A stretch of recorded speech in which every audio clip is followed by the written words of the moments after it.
Boa noite a todos. É com grande carinho que aceitamos o convite de realizar a palestra dominical da Casa Espírita Allan Kardec de Botucatu, ao qual agradecemos a todos os irmãos pelo convite, à Espiritualidade Amiga por mais essa oportunidade. Aproveito os agradecimentos para fazê-lo também às nossas equipes, à nossa equipe individual, ao nosso mentor, deixando o pedido de que possam estar ao meu lado, amparando para que juntos levemos as mensagens e os ensinamentos do nosso Mestre Jesus a todos aqueles que nos assistem e aqueles que virão a nos assistir, que possam receber todo o nosso carinho e as melhores vibrações. Apesar de longe fisicamente, mas com os pensamentos unidos, que possamos levar as melhores energias, as vibrações a toda a equipe da Casa Espírita Allan Kardec, que auxilia tantos irmãos necessitados, continua auxiliando tantos irmãos nesses momentos ainda mais de dificuldades que passamos. Então, que todas essas nossas vibrações possam se chegar aos irmãos que sofrem, aos irmãos que estão doentes e necessitados, aos que estão desencarnando, àqueles que estão em sofrimento, que cheguem também àqueles que estão nas lutas diárias pela vida, pela proteção, que estão com as decisões nas mãos, que também cheguem a eles todo o amparo para que tenham sabedoria de como conduzir as nações. Então, que Jesus os ilumine e os proteja. Hoje nós vamos falar de um tema que muitas vezes é mal interpretado, ou às vezes interpretado de forma adversa ou mesmo incompleta. Sabemos que é impossível extrair todos os grandiosos ensinamentos do nosso Mestre Jesus, o grande educador de almas, que a qualquer oportunidade ele aproveitava para deixar os mais profundos ensinamentos, nos ajudando, nos ensinando com o nosso aprendizado, auxiliando em nossa evolução rumo à verdadeira felicidade, aquela felicidade imperecível, a felicidade do espírito. O tempo e o nosso grau de aprendizado não permitem, que esgotemos o assunto, porém, a nossa intenção é que possamos auxiliá-los a refletir sobre a essência verdadeira da passagem, do sentido espiritual por trás desses ensinamentos e que possamos entender o sentido verdadeiro da pureza que Jesus nos propõe nesta passagem. Verdadeira pureza, mãos não lavadas. É um trecho que encontramos no Evangelho segundo o Espiritismo, no capítulo 8, porém que foi extraído do Evangelho de Mateus, do capítulo 15. E no Evangelho nós encontramos essa passagem nos bem-aventurados aqueles que têm puro coração. Então essa mensagem ela está associada à nossa pureza de coração. Então que captemos através dos ensinos de Jesus, que se inicia quando os escribas e os fariseus que tinham vindo de Jerusalém se aproximaram de Jesus, conversaram com ele e disseram para ele assim, por que os vossos discípulos violam as tradições dos antigos? Eles não lavam as mãos quando tomam suas refeições. Então, para que entendamos o sentido de tudo isso, desse início, nós precisamos voltar no tempo para entendermos esse contexto em que eles conversavam com Jesus, daqueles envolvidos. Onde temos que os personagens que estavam ali questionando Jesus eram os escribas e os fariseus. Os fariseus, muito citados por Jesus em suas passagens, eles eram judeus tradicionais, eles eram intérpretes das escrituras sagradas, muitas vezes dogmatizando-as. Eles discutiam sobre questões de palavras, da forma, eles pretendiam sempre ter o monopólio da verdade perante os demais. E não gostavam muito de opiniões diversas das que eles impunham. Eles eram observadores principalmente das práticas exteriores, dos cultos, das cerimônias. se escondiam sob essa aparência de uma forte devoção, mas ali eles escondiam costumes ruins ainda, dissolutos, como se dizia. Muito orgulho e essa paixão desenfreada ali pela dominação. Para eles, a religião ela era antes um meio de se levar ao poder do que aquele objetivo da fé sincera e verdadeira. Eles tinham mais da aparência e ostentação de virtudes. Eles não tinham realmente aquela fé de coração, aquela comunicação com a espiritualidade. E temos os escribas ali, citados também por Jesus, que receberam esse nome, pois eram os que escreviam a lei. Naquela época não se tinham muitos dos que dominavam as palavras, então os escribas eram os responsáveis por transcrever tudo isso, e à época de Jesus eles tinham essa designação por serem os doutores das leis, que ensinavam as leis de Moisés e interpretavam elas ao povo. Eles comungavam dos mesmos princípios e dos fariseus, né? E essa antipatia também por novos conceitos inovadores ali que tentavam trazer essas novas ideias. Por isso Jesus confunde uns com os outros ali, nessa mesma reprovação, os fariseus e os escribas. Mas, como em tudo, existem sempre exceções.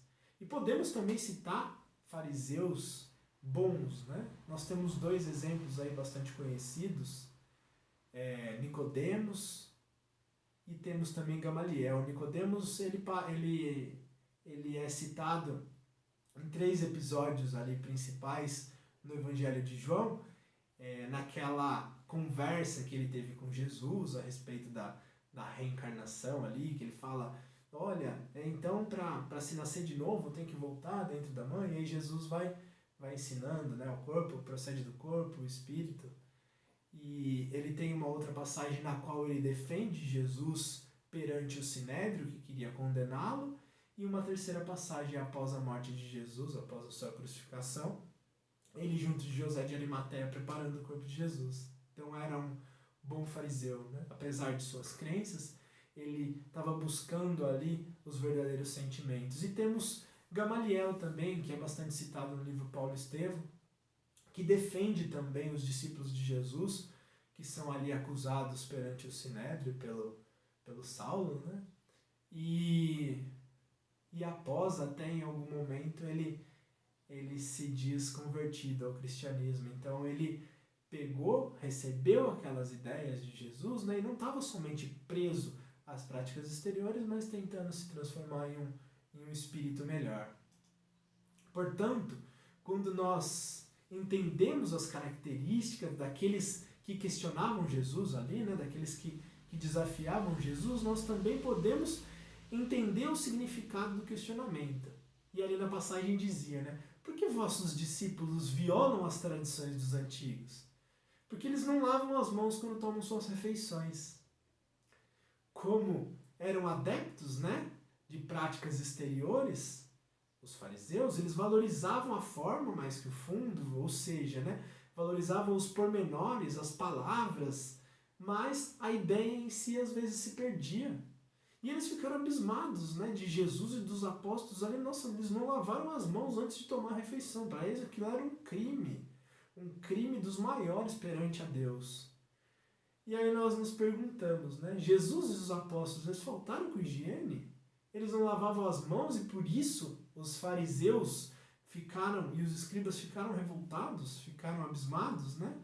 E para entendermos o verdadeiro sentido das mãos não lavadas, nós precisamos também entender um pouquinho a respeito da cultura judaica que era vigente naquele momento. No judaísmo, as atividades preparatórias, né, dos atos ali, daquilo que eles vão realizar, são muitas vezes muito mais importantes do que a própria ação. Ela exige uma preparação com antecedência para se realizarem as coisas. São chamados ali as mitzvot, não sei se eu estou pronunciando certo, que são os mandamentos judaicos que estão contidos na Torá, nos 5 livros de Moisés. em torno de 630 esses mandamentos aí, que dava várias orientações sobre aquilo que poderiam deixar uma pessoa pura ou impura, né?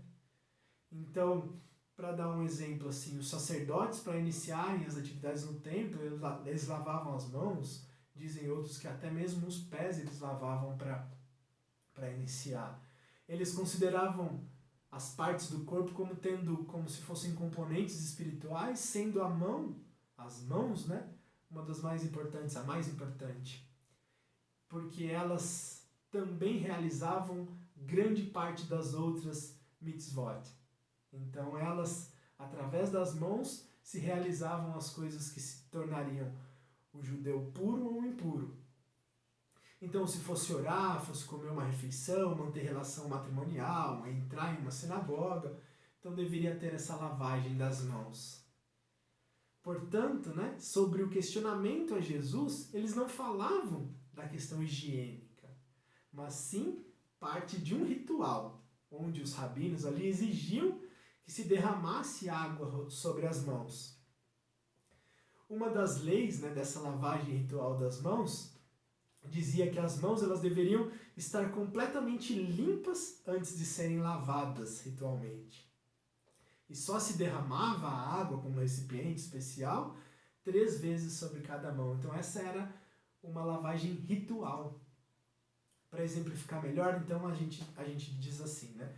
Se pegarmos e lavarmos as 2 mãos impecavelmente, então olhando para elas não tem diferença perceptível entre elas.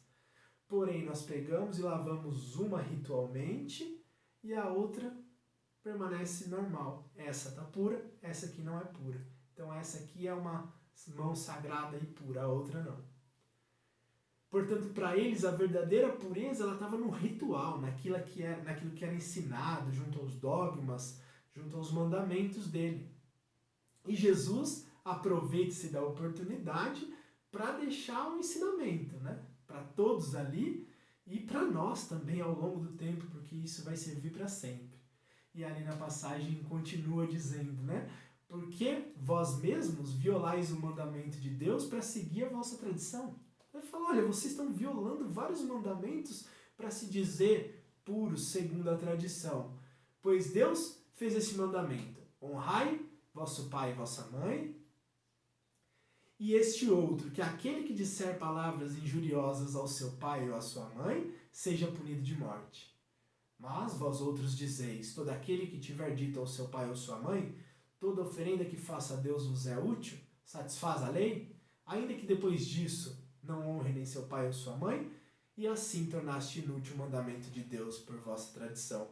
Então Jesus está dizendo ali, né? Vocês violam os mandamentos de Deus para seguir os seus mandamentos. Os verdadeiros mandamentos, aquela essência que Deus trouxe para nós, vocês não estão ligando. E Jesus ali ele queria dar o verdadeiro significado dos mandamentos de Deus, né? Aproveitando para colocar mais uma vez as coisas no seu verdadeiro lugar. Então desfazer-se as mentiras e as criações humanas, né? Os interesses humanos e falar, olha, aqui estão as verdades divinas.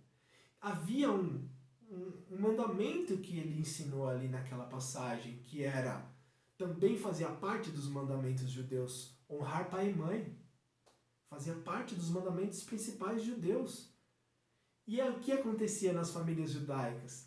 Era obrigação seguir esse mandamento, honrar pai e mãe. Então, na velhice, eles tinham a obrigação de cuidar dos seus pais. Mas, conforme diz a passagem, eles falavam, olha, nós já doamos dinheiro para o templo, então nós estamos cumprindo o mandamento perante o Senhor, e, sendo assim, estamos quites, porque como nós estamos doando dinheiro, o Senhor tem o dever de cuidar dos nossos pais. Então, por doar o dinheiro, nós já estamos quites para com ele, e ele agora vai fazer o melhor pelos nossos pais. E aí eles se eximiam da responsabilidade de honrar pai e mãe, colocavam acima a ordenação humana e deixando de lado a parte divina, que é o cuidar dos pais, porque independente de como forem os pais, somente pela oportunidade que nos deram de uma nova encarnação, já teríamos que ser muito gratos, né? Então, ali, né, mais uma vez as leis humanas prevaleciam, o exterior prevaleciam. Muitas vezes eles pegavam e faziam certos conchavos, né, com o pessoal do templo. Eles faziam uma doação para o templo e aí, após o desencarne dos pais, eles vinham, deixavam uma porcentagem para o templo e resgatavam o dinheiro. Então ali também se eximiam de ter que honrar com os seus compromissos. Então Jesus aproveita ali para mostrar o que realmente tornavam eles impuros, né? Então ele diz, dizendo as palavras injuriosas, ofensas, demonstrando ingratidão aos pais, estaríamos sujeitos a consequências espirituais muito maiores que de não lavar as mãos. Ele fala para eles, olha, tá vendo vocês deixando seus pais de lado, não honrando com eles, não cuidando deles, vocês estão cometendo impurezas muito grandes, muito maiores do que deixarem de seguir o ritual do mandamento de vocês. E ali continua na passagem, tornastes inútil o mandamento de Deus por vossa tradição. Então, pelos rituais exteriores, deixavam de ver os verdadeiros mandamentos de Deus. E ali continua a passagem de Mateus. Hipócritas, Isaías, né, o profeta do Antigo Testamento, bem profetizou quando disse, este povo me honra com os lábios, mas seu coração está longe de mim. E é em vão que me honra, ensinando máximas e ordenações humanas. Então Moisés, quando da primeira revelação, lembrem, né? As 3 revelações, Moisés, depois Jesus ali para complementar a lei, e a terceira revelação, o Espiritismo. Quando Moisés recebeu os mandamentos lá no alto do Monte Sinai, dizem que Moisés era um ótimo médium, né? Porque existem as teorias de que essas escritas nas pedras ali foram por escrita direta, né? Através de efeito físico se escreveram nas pedras os 10 mandamentos de origem divina. Entendamos isso, né? Uma grande diferença aqueles 10 mandamentos são de ordenação divina, da espiritualidade superior. Não importa em que momento da humanidade que forem apresentados esses mandamentos, eles valerão. Não importa em que local do mundo eles forem apresentados, aqui na Terra, em Marte, em outra galáxia, as leis morais divinas valerão, porque Deus é único e Ele é perfeito. E suas leis também são como Ele, perfeitas e imutáveis. Então valem hoje, valem agora, valerão para sempre, em especial leis morais. Porém, entendamos Moisés. Moisés, humano, mas um humano bastante evoluído, né? Comparado com todos ali que se encontravam com ele, com a grande maioria pelo menos, ele teve a missão de libertar o povo hebreu do jugo, né, da escravidão imposta pelos egípcios, e pegar várias tribos diferentes e sair pelo deserto em busca da terra prometida, com pessoas semi-primitivas, ainda ignorantes de conhecimento e de moral, tentando ali organizar todos eles, assustados, famintos, judiados por muito tempo. Então ali Moisés também precisou instituir leis civis. E nós entendemos que leis civis, escritas por pessoas imperfeitas, são imperfeitas, possuem falhas. Existem leis para sanidade, leis sanitárias, leis para ordenações. Então as mulheres, se pecassem ali, elas eram lapidadas, pedrada nelas para corrigi-las, né? Então existem diversas falhas. E pessoas imperfeitas vão colocando sempre nessas ordenações humanas as nossas vontades, os nossos interesses pessoais. E mesmo nas leis divinas, ao longo do tempo, nós fomos acrescentando ali as nossas vontades, os nossos desejos, as coisas que beneficiassem. Então, ali no começo do cristianismo, 70 anos depois, haviam numerosas escolas já diferenciadas com suas próprias leis, a igreja, cada uma com suas ordenações, porque cada um queria colocar ali a sua vontade, desvirtuando, né, a essência, dando mais valor à forma novamente, aos rituais, à prática ritualística exterior, e perdendo o sentido maior. Então, é o ser humano, né? Sendo assim, né, as máximas e ordenações humanas, elas estavam sendo mais seguidas e valorizadas do que aquela aproximação do coração e dos sentimentos até Jesus, até a Deus, até a espiritualidade maior.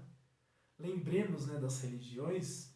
As religiões, elas têm como objetivo conectar, né, a conexão do indivíduo a Deus, tornando-nos, né, espíritos melhores, levando-nos a nos tornarmos verdadeiros homens de bem, bem-aventurados, né? Cada vez mais ali, um grauzinho acima na nossa caminhada, olhando para dentro de si, corrigindo as nossas imperfeições. E as instituições muitas vezes não estavam fazendo aquilo que elas se propuseram, né? E fazendo com que os seus adeptos muitas vezes se perdessem nessa caminhada, na busca desse sentido verdadeiro da pureza, na prática religiosa, e entendendo a essência da religião, desse conectar religião, religar, né, de religar-nos a Deus. Verificou-se, né, também o mesmo com a doutrina moral do Cristo, que acabou por ser colocada em segundo plano, onde os cristãos, a exemplo dos antigos judeus, eles consideraram e consideram até hoje mais garantida a salvação por práticas exteriores do que pelas práticas da moral. Então acreditamos muitas vezes que vamos atingir o reino dos céus indo ao centro uma vez por semana, tomando passe, tomando água frutificada, fazendo palestra espírita, lendo o evangelho todo dia em casa, mas somente lavando as mãos, práticas exteriores, né? Não fazendo de dentro, no coração. E aí vem a passagem ali de Mateus. Depois, tendo chamado o povo, ele lhe disse. Aí Jesus chama todo mundo e fala, ó, escutai e compreendei bem isso. Não é o que entra na boca que enlameia o homem, mas o que sai da boca do homem. O que sai da boca parte do coração, e é o que torna o homem impuro, porque é do coração que partem os maus pensamentos, os homicídios, os adultérios, as fornicações, os furtos, os falsos testemunhos, as blasfêmias, as maledicências. Aí estão as coisas que tornam o homem impuro. Mas comer sem ter lavado as mãos não é o que torna o homem impuro. Tem uma história muito bonita que elucida isso que nós estamos falando, né? Mahatma Gandhi. Vou resumir para vocês no intuito de dar mais um exemplo. Uma vez Gandhi estava em uma passeata lá, e lembremos que Gandhi ele era adepto à não violência. Nisso chega um soldado inglês, que era quem dominava ali o povo, os ingleses, e ele dá um soco em Gandhi. Gandhi cai no chão, sacode a poeira, levanta e não reage. O soldado olha bem, vai lá e dá um outro soco em Gandhi. Gandhi cai no chão, respira, levanta novamente, o soldado olha bem para ele e pergunta assim para ele, com quem foi que você aprendeu a ser tão covarde? Gandhi para, aponta para o peito do soldado, que carregava um crucifixo de Jesus. Eu aprendi com esse aí que você carrega no seu peito. Olha que história bonita, né? Então nós aprendemos a carregar Jesus em uma cruz no peito, mas não carregamos Jesus dentro do nosso coração. Imaginemos Gandhi, né? Um hindu, muito mais cristão que a grande maioria de todos nós. Honramos Cristo com os lábios, mas o coração ainda permanece no materialismo, no interesse pessoal, na vaidade, no orgulho, no egoísmo. Não se pode amar de verdade com o coração impregnado de egoísmo, né? Caridade, amor. Se tem egoísmo, querendo o beneficiamento pessoal, onde está a caridade? Aquilo que nos torna impuros é aquilo que temos em nossos corações, né? O coração representando, né, como símbolo dos nossos sentimentos, das nossas virtudes, bem como de tudo ali que não é bom, né, dos nossos defeitos. Então é imprescindível essa limpeza de coração. O que é isso? A reforma íntima tão falada hoje no meio espírita principalmente, que é a transformação moral, a lapidação do nosso espírito, cultivando as virtudes, melhorando, adubando, regando as virtudes para que elas cresçam, floresçam, se multipliquem, bem como extirpando, arrancando de nós todas as sujeiras, né, os nossos defeitos, a maldade, o rancor, a raiva, a vaidade, a cupidez, todos aqueles filhos frutos de orgulho e do egoísmo, as nossas grandes tragédias da humanidade, né? Todos são filhos do orgulho e do egoísmo. E lembrando, né, pela lei do amor, a essência, a transformação de todos os nossos sentimentos até o momento que ele vai estar no seu auge, no seu ápice, que é a lei do amor imperando. Né? O amor em ação, a caridade, a prática do amor.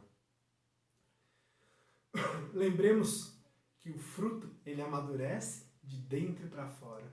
Então nós também, né, nós só vamos amadurecer quando nós iniciarmos de dentro.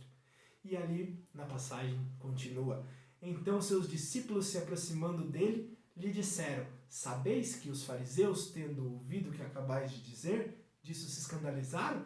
Olha, você acabou de falar a respeito do que realmente lá é, eles ficaram escandalizados, né? E aí Jesus respondeu a eles: toda planta que meu Pai Celestial não plantou será arrancada. Deixai-os. São cegos que conduzem cegos. Se um cego conduz um outro, ambos caem no fosso.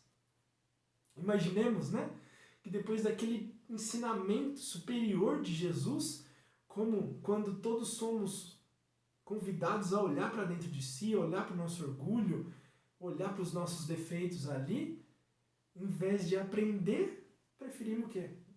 Tô perplexo, né? Escandalizado. Olha lá, eles ficaram escandalizados com isso.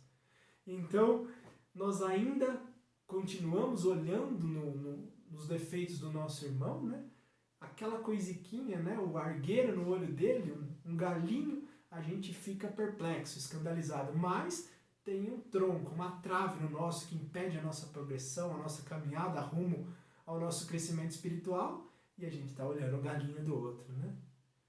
Então Jesus, compreendendo ainda a ignorância, né? A falta de entendimento daquelas pessoas que ainda se preocupavam mais com os seus interesses pessoais, ele ali dá a lição para os discípulos que todas as adições, né, feitas pelo homem às leis de Deus, né, que é a lei verdadeira, são as plantas não plantadas pelo Pai que um dia vão ser arrancadas. Com o passar do tempo, essas inverdades vão sendo desfeitas, bem como todas as inverdades que nós plantamos mesmo na sociedade, no dia em que a moral for prevalecendo, serão também arrancadas. Esse é a lei do progresso, a lei do amor em ação. Como vós, fariseus de outrora, né, continuamos nós cristãos, espíritas e todos os demais grupamentos presos ainda nas práticas exteriores.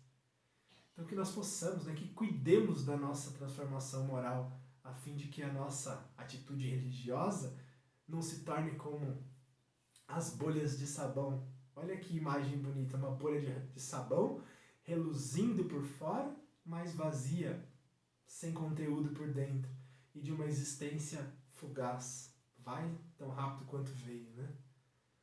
Então, a crença nessa eficácia de sinais exteriores é nula, né? Se ela não impede que se cometam os homicídios, os adultérios, as calúnias, fazer o mal ao próximo, o que quer que seja. Então, essas práticas exteriores cria, né, supersticiosos, hipócritas, fanáticos, mas não vai fazer os verdadeiros homens de bem. Então, o que adianta, né, nós fazermos promessas, né? Olha, eu vou fazer isso, eu vou fazer aquilo, se nós não nos esforçamos para realizá-las, né? Do que adianta jejuarmos se não jejuamos de palavras ruins, de atitudes, de pensamentos ruins e ainda ferimos com tudo isso, né? Do que adianta nós martirizarmos os nossos corpos, ferirmos, nos flagelarmos, se nós não damos todo o nosso melhor para ajudar o outro, para nos livrarmos dessas nossas imperfeições que ainda machucam tanto o nosso próprio caminho. Do que adianta vestirmos roupas brancas, límpidas, né, alvas, se por dentro nos mantemos escuros, sujos. Do que adianta acendermos as velas se nós não nos iluminamos por dentro? Então não basta, pois temos as aparências, né, da pureza. É preciso, antes de tudo, que tenhamos essa verdadeira pureza de coração. Que o verdadeiro ensino do Mestre comece realmente a ressoar nos nossos ouvidos. Humildade, caridade, tal é a lei. Então não basta, né, termos essas aparências da pureza. É preciso, antes de tudo, termos a pureza de coração. Que assim seja. Uma boa noite a todos. Que Jesus, que Maria, nossa mãe, que todas as equipes espirituais nos iluminem, nos protejam e nos fortaleçam em nossa caminhada. Que encontremos a nossa verdadeira pureza lá dentro. Um abraço a todos, que assim seja.